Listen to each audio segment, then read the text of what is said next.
Magandang araw guys, so Newton here on YouTube and Facebook page from Tulil Davao City. So ang topic muna natin ngayon is about sa battery nitong e-bike, kung paano natin ma-check bawat isa. Baka hindi na kasi natin alam na yung isang battery is low cycle or drain na. So sana isa lang, kung paano yung iba is drain na talaga. So gagamit tayo dito ng tester. So kung meron kang analog, ito sa akin is digital. So isi-set natin siya sa 20 para ma-check natin bawat isa. Ito lang kasi yung mas malapit na voltage sa 12 sa 20 kasi ang next niya is 200 volts. So ito is DC, direct current, yung may sign na minus at saka tatlong dot. Pag dito kasi ayan is alternating current or AC. Ito na yung sa bahay natin na 200 volts pataas. Ayan, so dito tayo sa 20 kung bawat isa.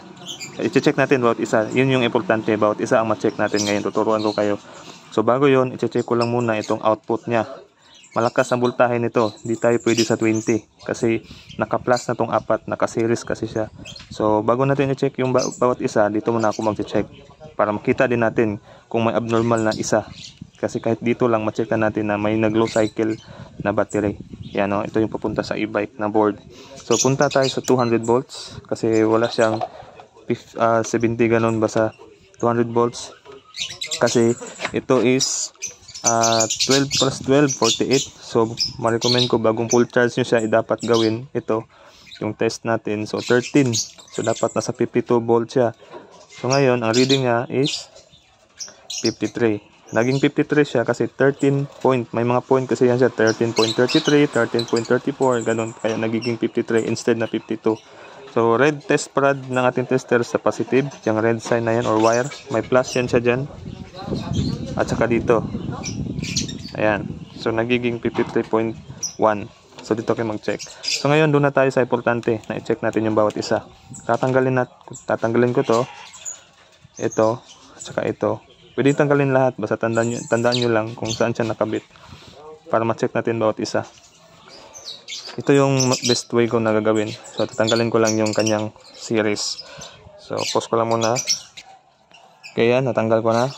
So, bali, hang na siya lahat. So, test natin yung isa.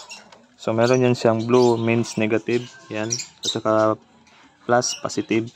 So, black test spread ng ating tester sa negative. Red is to red, positive. 13.3. Ayan. So, next. 13.2. Di pala 13.3. Sobrang haba pala ng sinabi ko kanina. Kaya pala, balik tayo sa 20 volts. Sorry.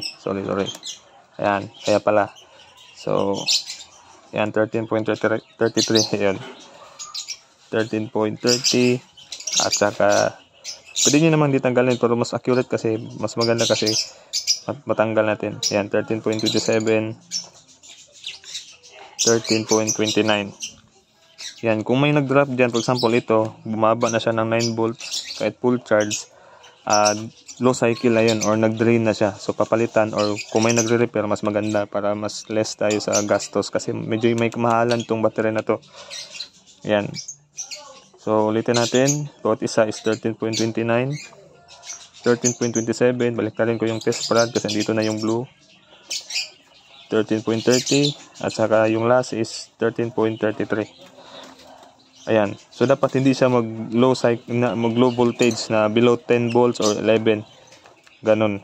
So, kaka-full charge lang dito. Kaya, mas ma-recommend ko na bagong full charge nyo siya gawin.